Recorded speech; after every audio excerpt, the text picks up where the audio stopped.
नमस्कार, मेरा नाम है अनुरोध कश्यप। आप देख रहे हैं जनमन वॉइस। दोस्तों, क्या आप जानते हैं कि नेशनल हेराल्ड केस क्या है? हाल ही में दिल्ली के राउज रेवेन्यू कोर्ट ने ईडी की चार्जशीट को क्यों खारिज कर दिया? इसको हम पूरी तरीके से इस वीडियो में समझेंगे और देखेंगे आगे अब क्या होने वाला है। क्या राहुल गांधी, सोनिया गांधी बरी हो गए या फिर से उन पर कानून का शिकंजा कसेगा? हुआ यह है कि 16 दिसंबर को दिल्ली की एक अदालत ने ईडी की चार्जशीट पर आगे बढ़ने से ही इनकार कर दिया। मतलब मामला शुरू होने से पहले ही एक तरह से रुक गया। पर सवाल यह है कि ऐसा हुआ क्यों? और बस इस फैसले के आते ही जाहिर है राजनीतिक बयानबाजी का दौर शुरू हो गया। एक तरफ कांग्रेस ने कहा कि ये एजेंसी के गलत इस्तेमाल का सबूत है, तो दूसरी तरफ बीजेपी का कहना था कि भाई ये कोई क्लीन चिट नहीं है, केस अभी भी चल रहा है। तो मतलब कंफ्यूजन और भी बढ़ गया। तो आखिर सच क्या है, हुआ क्या है असल में, और कोर्ट ने ये फैसला क्यों दिया? क्या ये सिर्फ एक टेक्निकल बेंच है या फिर केस का अंत? चलिए इसी गुत्थी को सुलझाने की कोशिश करते हैं। ठीक है, तो इस पूरे मामले को ठीक से समझने के लिए हम इसे 5 हिस्सों में देखेंगे। पहले बात करेंगे इस चौंकाने वाले फैसले की, फिर समझेंगे कि असल आरोप क्या था, कानूनी प्रक्रिया क्या होती है, कोर्ट ने क्या तर्क दिया, और सबसे आखिर में अब आगे क्या होगा। तो चलिए शुरू करते हैं पहले हिस्से से, वो हैरान करने वाला फैसला जिसने इस पूरी बहस को जन्म दिया है। ठीक है, अब आते हैं दूसरे हिस्से पर। ये समझने के लिए कि अदालत ने ऐसा फैसला क्यों दिया, हमें थोड़ा पीछे जाना होगा और देखना होगा कि ये पूरा मामला आखिर शुरू कहाँ से हुआ था। तो ये पूरी कहानी शुरू होती है साल 2013 में, जब डॉक्टर सुब्रमण्यम स्वामी एक प्राइवेट कंप्लेंट फाइल करते हैं। इसी कंप्लेंट के आधार पर 2014 में सोनिया और राहुल गांधी को समन भेजा गया, और फिर कई साल बाद 2021 में ईडी ने इसी प्राइवेट कंप्लेंट को आधार बनाकर अपना केस फाइल कर दिया। और इस पूरे केस की जड़ क्या है?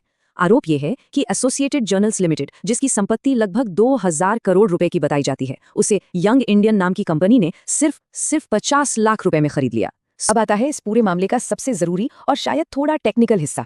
एक बात साफ कर दूं, कोर्ट का फैसला इस बात पर नहीं था कि पैसों का लेन देन सही था या गलत। नहीं, फैसला एक बहुत ही जरूरी कानूनी प्रक्रिया को लेकर था। चलिए इसको आसान भाषा में समझते हैं। अच्छा, आमतौर पे किसी भी क्रिमिनल केस में क्या होता है? सबसे पहले पुलिस में एक एफआईआर दर्ज होती है, फिर पुलिस उस मामले की जांच करती है, सबूत जुटाती है, और आखिर में अपनी जांच के आधार पर कोर्ट में एक चार्जशीट दाखिल करती है। ये स्टैंडर्ड प्रोसीजर है। इसे जरा ध्यान में रखिएगा क्योंकि सारा खेल यहीं पर है। इसे एक उदाहरण से समझते हैं तो सब कुछ साफ हो जाएगा। मान लीजिए कोई किडनैपिंग का केस है, तो जो किडनैपिंग का जुर्म हुआ उसकी जांच कौन करेगा? पुलिस। वो एफआईआर दर्ज करेगी, किडनैपर को पकड़ेगी। अब किडनैपिंग में जो फिरौती यानी रैंसम का पैसा लिया गया, उस पैसे की जांच करेगी ईडी। मतलब ईडी का काम हमेशा एक मेन क्राइम के बाद ही शुरू होता है, उससे कमाए गए पैसे की जांच करना। और ये जो मेन क्राइम है, हमारे उदाहरण में किडनैपिंग, इसी को कानूनी भाषा में कहते हैं प्रेडिकेट ऑफेंस। मतलब वो पहला अपराध जिसके बिना ईडी अपनी मनी लॉन्ड्रिंग की जांच शुरू कर ही नहीं सकती। ये इस पूरे केस का सबसे अहम पॉइंट है। तो कोर्ट में यही बहस हुई। बचाव पक्ष यानी डिफेंस का कहना था कि भाई इस मामले में तो कोई पुलिस एफआईआर है ही नहीं, तो जब प्रेडिकेट ऑफेंस ही नहीं है तो ईडी जांच कैसे कर सकती है? ये तो गैर कानूनी है। वहीं ईडी ने तर्क दिया कि 2014 में जब कोर्ट ने डॉक्टर स्वामी की प्राइवेट कंप्लेंट को स्वीकार कर लिया था, तो उसे ही प्रेडिकेट ऑफेंस मान लेना चाहिए, अलग से एफआईआर की कोई जरूरत नहीं है। तो अब आते हैं उस सवाल पर जिसका सबको इंतजार है। कोर्ट के सामने ये 2 मजबूत तर्क थे। जज ने दोनों पक्षों को सुना और फिर अपना फैसला सुनाया। आइए देखते हैं कि कोर्ट ने आखिर क्या कहा और क्यों बचाव पक्ष की दलील को सही माना। कोर्ट ने अपने फैसले में कुछ बातें बिल्कुल साफ कर दी। पहली, कि एक प्राइवेट नागरिक की शिकायत और पुलिस की एफआईआर ये दोनों एक चीज नहीं है। दूसरी, ईडी सिर्फ तभी एक्शन ले सकती है जब किसी एफआईआर के आधार पर जांच हुई हो और कोई अपराध सामने आया हो। मतलब ईडी किसी की प्राइवेट कंप्लेंट पर सीधे जांच शुरू नहीं कर सकती। और कोर्ट ने यह भी कहा कि ईडी की अपनी रिपोर्ट्स भी यही कहती हैं कि वो दूसरी एजेंसियों की जांच के बाद ही अपना काम शुरू करते हैं।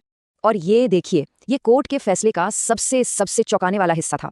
जज ने ईडी के ही इंटरनल डॉक्यूमेंट्स का जिक्र करते हुए कहा कि 2014 से 2021 के बीच ईडी के अफसर खुद ही इस बात को लेकर श्योर नहीं थे कि ये केस बन भी सकता है या नहीं, क्योंकि मामले में कोई एफआईआर थी ही नहीं। ये एक बहुत बड़ी बात थी।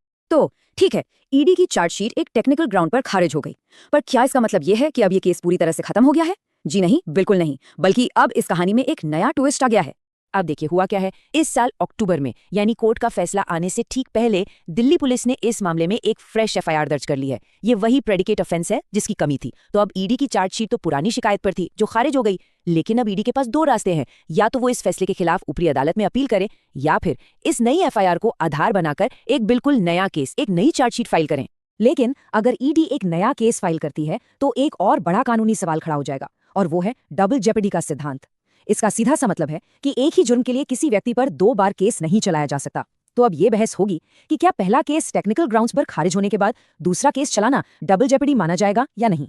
इसका फैसला भी कोर्ट ही करेगा। तो कुल मिलाकर कहानी ये है कि ईडी की चार्जशीट एक कानूनी तकनीकी वजह से खारिज हुई, लेकिन अब खेल में एक नई पुलिस एफआईआर आ चुकी है। तो सबसे बड़ा सवाल यही है, क्या इस केस को, जो एक तरह से खत्म हो गया था, इस नई एफआईआर के सहारे फिर से जिंदा किया जा सकता है? इस कानूनी जंग का अगला अध्याय अब यहीं से शुरू होगा।